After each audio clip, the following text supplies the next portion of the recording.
Hello students, today we are going to start our next topic. This is under employment. Example के through workers in agricultural sector which are more people are working than is needed. इसको example के through बताया गया है कि agricultural sector में requirement से ज़्यादा candidate अगर वहाँ पे काम करते हैं, this situation is called disguised unemployment या underemployment. This situation is also known as hidden employment. Hidden employment के अकॉर्डिंग क्या बोला जाता है? अनएम्प्लॉयमेंट के अकॉर्डिंग क्यों बोला जाता है? क्योंकि रिक्वायरमेंट है वो सपोज करो कि 15 कैंडिडेट्स की है और वहां पे काम कर रहे हैं 60. So how many are difference there? There is 10. 50 requirement है, 60 वहां पे काम कर रहे हैं, तो जो 10 कैंडिडेट्स हैं they are called hidden employment. यानी कि एम्प्लॉयर आएंगे वो हिडन एम्प्लॉयर है अनएम्प्लॉयमेंट के. Example, in a rural area a family of 9 members work on same agricultural field. यहाँ पे एग्जाम्पल के थ्रू बताया गया है कि एक एग्रीकल्चरल फील्ड में काम करते हैं एक फैमिली के 9 members. If 4 of them are withdrawn from the work, अगर उनमें से 4 उस काम को करना बंद कर दें, but there would be no reduction in the output from the plot. जो हमारा फील्ड है उससे आउटपुट कोई भी कम नहीं होगा, जो प्रोडक्शन है हमारा सेम रहेगा. Thus each one is doing some work but no one is fully employed and found in unorganized sector. ये किसके थ्रू काउंट किया जाएगा? अनऑर्गेनाइज्ड सेक्टर के through. Open unemployment when a person has no job in hand and does not earn anything at all. यानी कि वो उसके लिए अर्निंग का कोई भी उसके पास साधन नहीं है. There is no source of earning, so he is called, किस सिचुएशन में आ जाएगा? Open unemployment के according. It is clearly visible. ये क्लियर काउंट हो सकता है कि ये वर्क कि इंसान है वो वर्किंग में है या नॉन वर्किंग के अकॉर्डिंग आएगा. It is found in the industrial sector. Industrial sector में ये किस तरीके से फाइंड आउट होता है कि जिस तरीके से अगर हम लेके चलते हैं शुगर इंडस्ट्री, वो एक सीजनल इंडस्ट्री है. सीजन के अकॉर्डिंग जो वर्कर्स है उनको काम मिलता है और जो रिमेनिंग पार्ट्स है उनको क्या हो जाएगा? काम नहीं मिलेगा. तो उस टाइम पे वो क्या हो जाएगा? Open unemployment. How to create more employment, यानी कि ज्यादा से ज्यादा एम्प्लॉयमेंट किस तरीके से हम क्रिएट कर सकते हैं, जॉब किस तरीके से ज्यादा अरेंज कर सकते हैं. The government can spend some money on banks can provide loans. जो गवर्नमेंट है उसको जो पैसे हैं वो प्रोवाइड करने चाहिए, अदरवाइज जो बैंक्स हैं उनको पैसे लोन पे अरेंज करने चाहिए. To construct wells to irrigate the land of poor farmers. जो गरीब किसान हैं वहां पे they are not able to capable to arrange all facilities of irrigation, so that they need help. उनकी हेल्प के लिए हम क्या करेंगे कि गवर्नमेंट के थ्रू या जो बैंक के थ्रू उनको लोन प्रोवाइड करना चाहिए ताकि वहां पे इरिगेशन के लिए जो वेल्स है कुएं वगैरह खोदे जाएं, जिसकी वजह से काफी सारे कैंडिडेट्स को क्या मिलेगा? जॉब मिलेगा.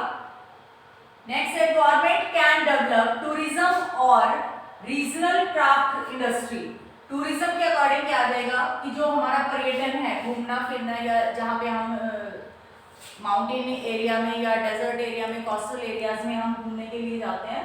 रीजनल क्राफ्ट इंडस्ट्रीज में क्या आ जाएगा? जैसे जो हिंदू धर्म के लोग हैं वो जो मूर्तियां वगैरह बनाते हैं, मुस्लिम के अलग उनका होता है, सिख का अलग होता है. तो ऑल दीज जो क्राफ्ट इंडस्ट्रीज हैं जो रिलीजन से बिलोंग करती हैं, it would encourage the small farmers to get additional income. ये छोटे छोटे जो फार्मर्स हैं इनको भी एनकरेज करना चाहिए ताकि वो इन सारी एक्टिविटीज में इन्वॉल्व हो पाए.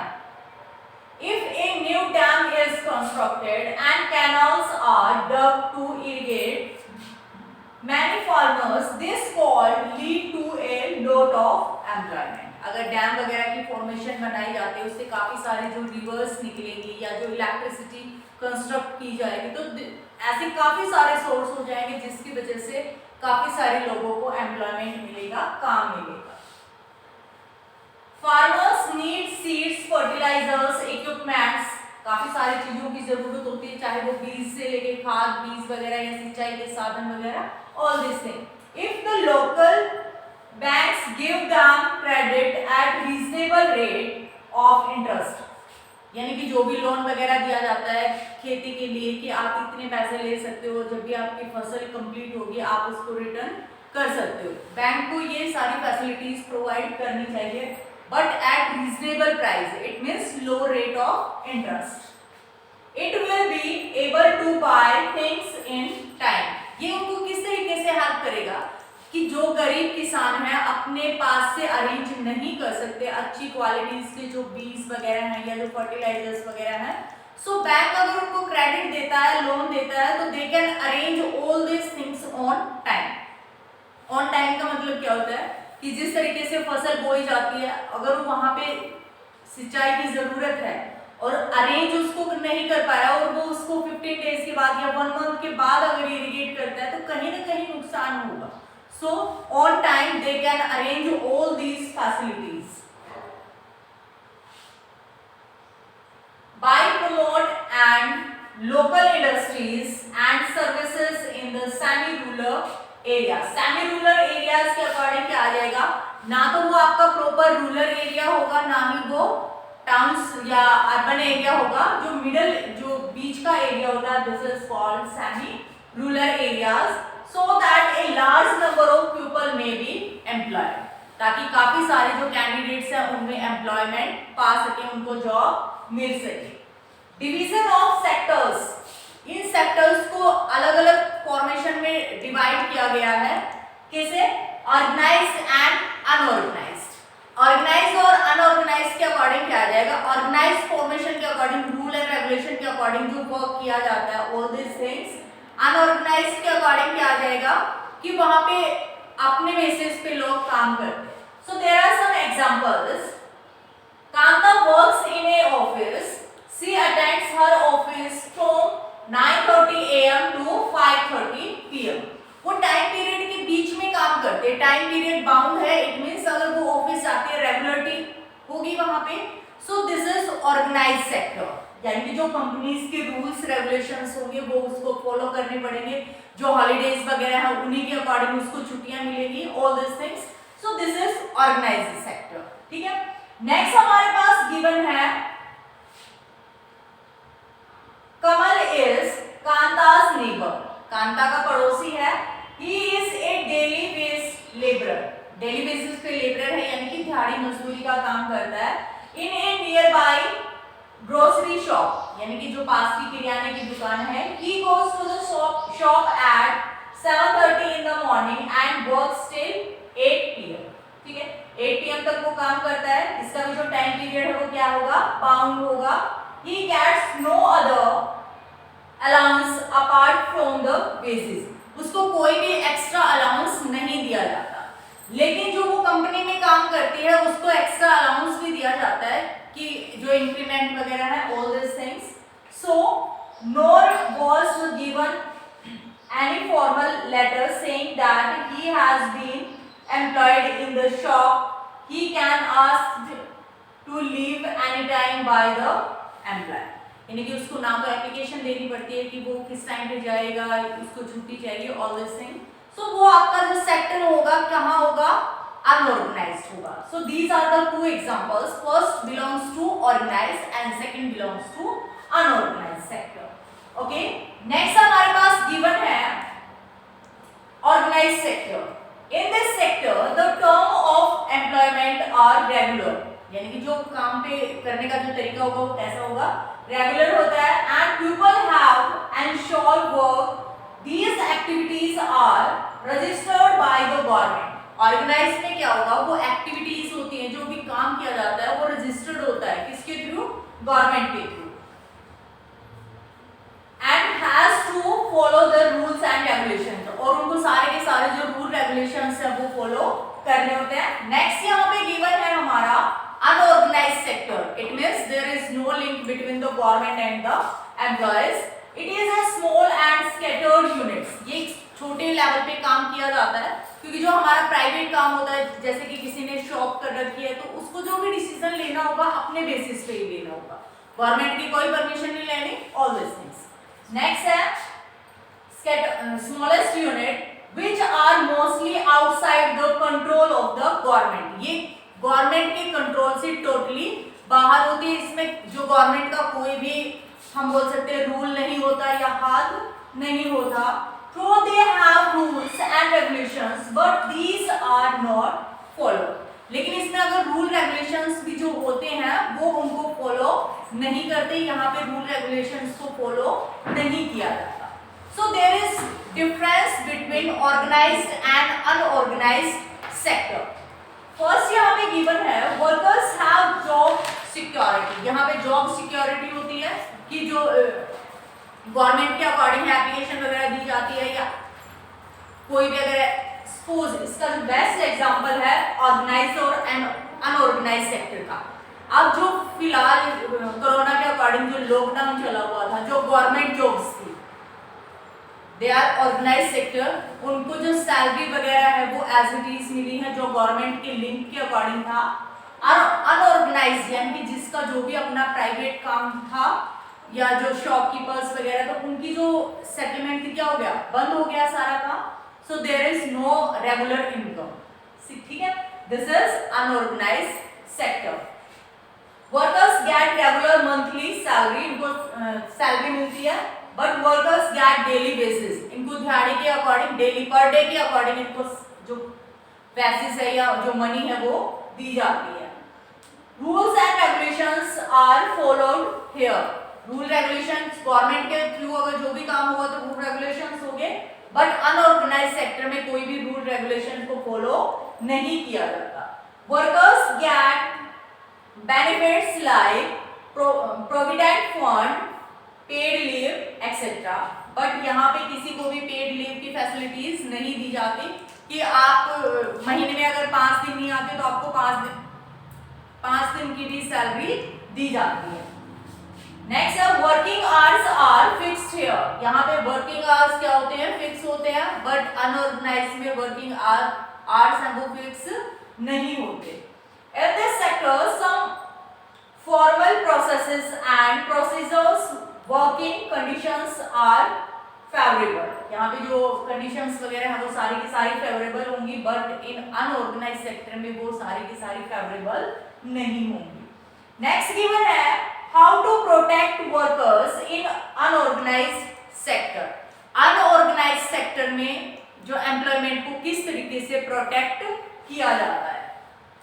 In rural areas, here the unorganized sector mostly comprises of landless agricultural laborers, small and marginal farmers and artisans, etc. इसमें इन सभी को include किया जाएगा। 80% of the rural households in India are in small and marginal farmer category। 80% से ज्यादा क्या होंगे, marginal worker and small category से below। Farmers need to be supported through timely provisions of seeds, agricultural inputs and credits।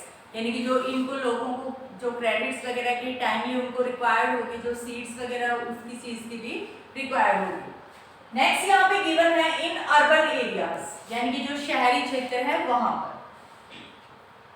Here unorganized sector comprises mainly of the workers in small scale industries, casual workers in construction, etc. Small scale industries also need government support for producing and processing raw material and for marketing of output। जो small scale की जो industries हैं, छोटे level पे जो industries set की जाती हैं, काम स्टार्ट किया जाता है, they also required the government help। उनको गवर्नमेंट हेल्प की क्यों रिक्वायरमेंट होती है, क्योंकि जो उनके पास जो मनी होती है वो ज़्यादा क्वांटिटी में नहीं होती, और सभी चीज़ों को अरेंज करने में, उन चीज़ों को बनाने में, मैन्युफैक्चरिंग करने में, रॉ मटेरियल लेके आने में या उसको स्प्रेड करने में, सेल करने में दे रिक्वायर्ड मनी। नेक्स्ट है the casual workers are required to be protected in their jobs and wages. How, which type of workers they required? They required casual workers. Next यहाँ पे given है SC and ST यानी कि caste system के according majority of workers from the scheduled caste, tribes etc. find themselves in unorganized sector. ये जो हमारे caste system के अकॉर्डिंग जो गिवन है ट्राइबल कास्ट है ये सारे के सारे किस में इंक्लूड किए जाएंगे अनऑर्गेनाइज्ड सेक्टर में. Besides getting the irregular low paid work etcetera also face social discrimination. Next given है हमारे पास protection and support to the unorganized sector workers in thus necessary for both social and economic development. यहाँ पे अब जो sectors को divide किया गया है on the basis of ownership यानी कि जो कमांड के अकॉर्डिंग या जो ओनरशिप के अकॉर्डिंग क्या आएगा कि उसको डील करने का जो तरीका आएगा. फर्स्ट है पब्लिक के अकॉर्डिंग क्या आ जाएगा गवर्नमेंट के अकॉर्डिंग सभी के लिए. प्राइवेट होता है जो किसी एक कैंडिडेट के अकॉर्डिंग या ग्रुप में वो काम करता है 2 कैंडिडेट्स 3 पार्टनर्स के according. Public sector in this sector the government owns most of the property provides all the services इसमें प्रोवाइड की जाती हैं. Private sector ownership of assets and delivery of services is in the hands of the private individuals or companies. ये private companies के according भी आ सकता है. जैसे कि कोई हॉस्पिटल का हम एग्जांपल लेते हैं. जो गवर्नमेंट हॉस्पिटल्स हैं वो जो सर्विसेज प्रोवाइड करेंगे हर किसी को commonly, there is no difference. Private sector के अकॉर्डिंग जो हॉस्पिटल्स हैं वो किसको ट्रीटमेंट प्रोवाइड करेंगे, जो उनको पैसा देगा या अरेंज करेगा तो वो एक कंपनीज के थ्रू भी हो सकता है. It can be a company. So there is a basic difference public sector and private sector.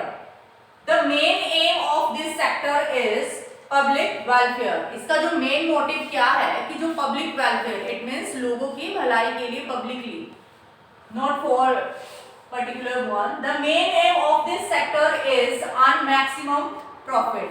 Private sector का जो काम क्या होता है कि mainly profit ऐड करना. It is controlled